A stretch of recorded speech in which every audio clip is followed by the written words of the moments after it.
सोचिए, आप किसी शहर में जाते हैं। घर बने हुए हैं, दरवाजे खुले हैं, खाना अभी भी गर्म है, बच्चों के खिलौने जमीन पर बिखरे हैं, लेकिन कोई नहीं है। एक भी इंसान नहीं, न चीख, न लाश, न खून, बस खामोशी। और दीवार पर लिखा है सिर्फ एक शब्द। आप क्या सोचेंगे? यह कोई फिल्म नहीं है, यह कोई कहानी नहीं है, यह सच में हुआ था। आज से 500 साल पहले 115 इंसान एक ही रात में जमीन से गायब हो गए, और आज तक कोई नहीं जानता वो कहाँ गए। सन 1590 अगस्त का महीना। अटलांटिक महासागर की ऊंची ऊंची लहरें एक अंग्रेजी जहाज को धीरे धीरे किनारे की तरफ धकेल रही थी। उस जहाज पर सवार था एक थका हुआ, बेचैन इंसान, जॉन वाइट। 3 साल बाद वो वापस लौट रहा था, वापस उस जगह जहां उसने अपनी बेटी छोड़ी थी, अपनी नवजात नातिन छोड़ी थी, और छोड़े थे 115 इंसान जो एक नई दुनिया बसाने का सपना लेकर आए थे। लेकिन जब जहाज रुका और जॉन वाइट ने उस द्वीप पर पहला कदम रखा, वो सन्न रह गया। कोई नहीं था, पूरी की पूरी बस्ती खाली, जैसे जमीन ने सबको निगल लिया हो। घर खड़े थे, लेकिन दरवाजे टूटे हुए थे, सामान बिखरा पड़ा था, और हर तरफ एक ऐसी खामोशी थी जो चीख रही थी। यही है इतिहास का सबसे पुराना, सबसे गहरा और सबसे डरावना अनसुलझा रहस्य, रोanoke कॉलोनी का गायब होना। कहानी शुरू होती है 1584 में।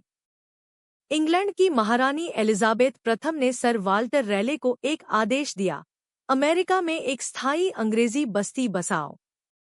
उस वक्त अमेरिका यूरोपियों के लिए एक अनजान, रहस्यमय दुनिया थी। वो इसे नई दुनिया कहते थे, जहां धन था, जमीन थी, और एक नया भविष्य था।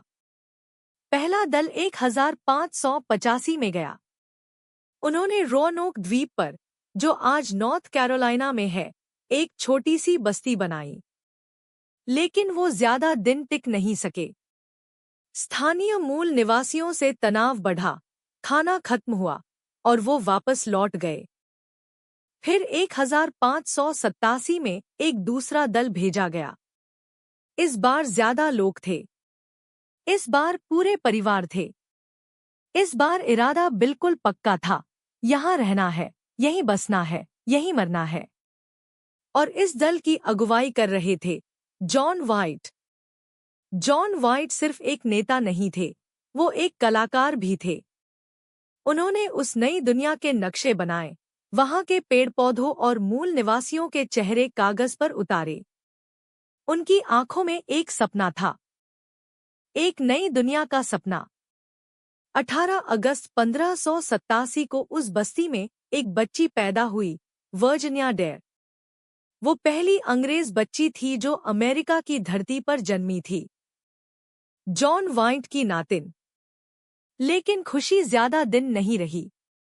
बस्ती में खाने की कमी होने लगी, संसाधन खत्म हो रहे थे, मूल निवासियों से रिश्ते नाजुक थे। और तब सबने मिलकर एक फैसला किया, जॉन वाइट इंग्लैंड वापस जाएंगे, मदद लेकर जल्दी लौटेंगे। जाते वक्त उन्होंने अपनी बेटी को गले लगाया, अपनी नातिन को देखा जो सिर्फ कुछ हफ्तों की थी, और वो निकल पड़े। उन्हें उम्मीद थी कुछ महीनों में वापस आ जाएंगे। लेकिन वो 3 साल बाद लौटे, और जब लौटे तो सब कुछ गायब था। जब जॉन वाइट ने उस खाली बस्ती में तलाशी ली, तो उन्हें एक चीज मिली, सिर्फ एक पेड़ पर खुदे हुए अक्षर CROATON, और एक दूसरे पेड़ के तने पर सिर्फ 3 अक्षर CRO। बस, इससे ज्यादा कुछ नहीं। जाते वक्त जॉन वाइट ने बस्ती वालों से कहा था, अगर कभी जाना पड़े तो जिस जगह जाओ उसका नाम किसी पेड़ पर लिख देना, और अगर जान को खतरा हो तो एक क्रॉस का निशान बनाना। कोई क्रॉस नहीं था। क्रोटोन, यह नाम था पास के एक द्वीप का, और वहां रहने वाली एक मूल जनजाति का भी। जॉन वाइट वहां जाना चाहते थे, लेकिन समुद्र में तूफान आ गया। जहाज के कप्तान ने इनकार कर दिया और जॉन वाइट हाथ मलते हुए वापस चले गए। वो दोबारा कभी नहीं लौटे, और उनकी बेटी, उनकी नातिन वर्जिनिया डेयर, आज तक लापता है। अब सवाल यह है, गए तो गए, लेकिन आखिर हुआ क्या? पिछले 500 सालों में इतिहासकारों ने, वैज्ञानिकों ने, पुरातत्वविदों ने, सबने इस रहस्य को सुलझाने की कोशिश की, और हर बार एक नई थ्योरी सामने आई। पहली थ्योरी, वो मूल निवासियों के साथ घुल मिल गए। कुछ इतिहासकारों का मानना है कि जब हालात खराब हुए तो बस्ती वाले क्रोटोन जनजाति के साथ मिलकर रहने लगे। सालों बाद जब अंग्रेज उस इलाके में गए तो उन्हें ऐसे मूल निवासी मिले जिनकी आंखें नीली थी, जो अंग्रेजी के कुछ शब्द जानते थे, जिनके नाम अंग्रेजी नामों जैसे लगते थे। क्या यह उन्हीं 115 लोगों के वंशज थे? दूसरी थ्योरी, उन्हें मूल निवासियों ने मार डाला। कुछ रिपोर्ट्स में दर्ज है कि एक स्थानीय जनजाति के सरदार ने खुद कबूल किया था कि उसने कुछ अंग्रेजों को मारा। लेकिन वो कितने थे? सब थे या कुछ? यह कभी साफ नहीं हुआ। तीसरी थ्योरी, वो खुद किसी दूसरी जगह जाने की कोशिश में डूब गए। हो सकता है उन्होंने छोटी नावों में सवार होकर मुख्य ज़मीन तक पहुंचने की कोशिश की हो और समुद्र ने उन्हें निगल लिया हो। चौथी थ्योरी, सूखा।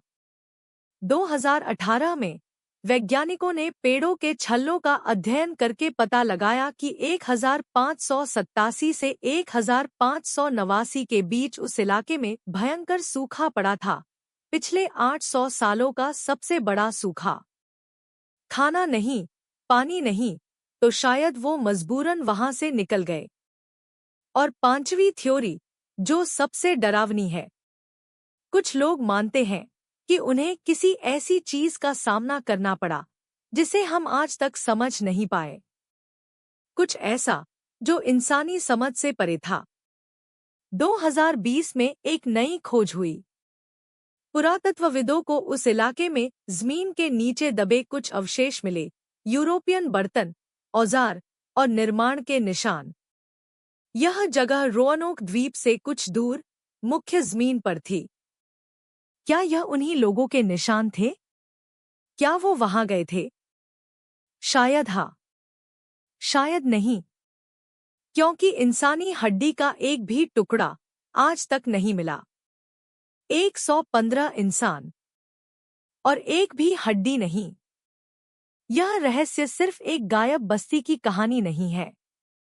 यह उस इंसान की कहानी है जो एक सपना लेकर गया था, जिसने सोचा था कि वो एक नई दुनिया बनाएगा, जिसने अपनी बेटी को, अपनी नातिन को एक बेहतर भविष्य की उम्मीद में एक अनजान जमीन पर छोड़ा था। और जब वो वापस आया तो वहां कुछ नहीं था। जॉन वाइट ने अपनी जिंदगी के बाकी साल इसी पछतावे में गुजारे।